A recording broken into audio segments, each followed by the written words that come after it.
une candidate des reines du shopping tacle sa rivale, la Miss Téton. Zapping. Dans le zapping du jour, une candidate des reines du shopping a essayé une retraite transparente.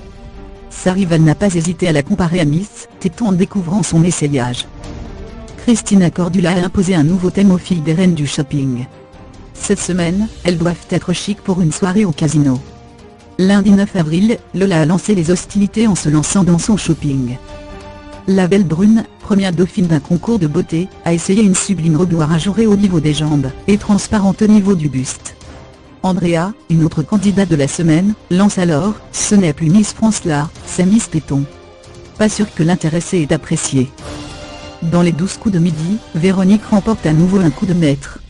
Pendant ce temps-là, une candidate de tout le monde veut prendre sa place raconte que lors d'un voyage entre amis, elle a poussé une copine à draguer un inconnu. Un an plus tard, tous les deux se sont mariés.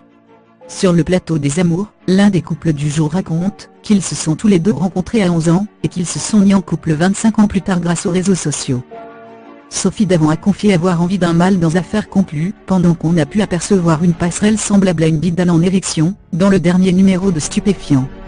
Enfin côté télé-réalité, Jonathan cite Misery de Steph King pour parler de son couple avec Vanessa dans la Villa des Cœurs Brisés 3. Sur W9, Maëva et Julia manquent d'en venir aux mains dans les Marseillais Australia. Une candidate des reines du shopping tacle sa rivale, la Miss Téton. Zapping. Dans le zapping du jour, une candidate des reines du shopping a essayé une retraite transparente. Sa rivale n'a pas hésité à la comparer à Miss Téton en découvrant son essayage. Christina Cordula a imposé un nouveau thème aux filles des reines du shopping. Cette semaine, elles doivent être chic pour une soirée au casino. Lundi 9 avril, Lola a lancé les hostilités en se lançant dans son shopping. La belle brune, première dauphine d'un concours de beauté, a essayé une sublime robe noire ajourée au niveau des jambes et transparente au niveau du buste.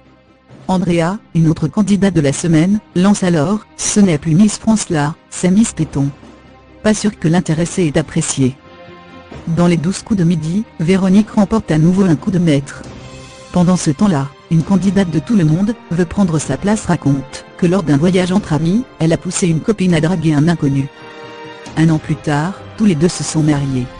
Sur le plateau des amours, l'un des couples du jour raconte qu'ils se sont tous les deux rencontrés à 11 ans et qu'ils se sont mis en couple 25 ans plus tard grâce aux réseaux sociaux. Sophie Davant a confié avoir envie d'un mâle dans Affaires conclues, pendant qu'on a pu apercevoir une passerelle semblable à une bidale en érection, dans le dernier numéro de Stupéfiant. Enfin côté télé-réalité, Jonathan cite Misery de Steph King pour parler de son couple avec Vanessa dans la Villa des Cœurs Brisés 3. Sur W9, Maëva et Julia manquent d'en venir aux mains dans les Marseillais Australia.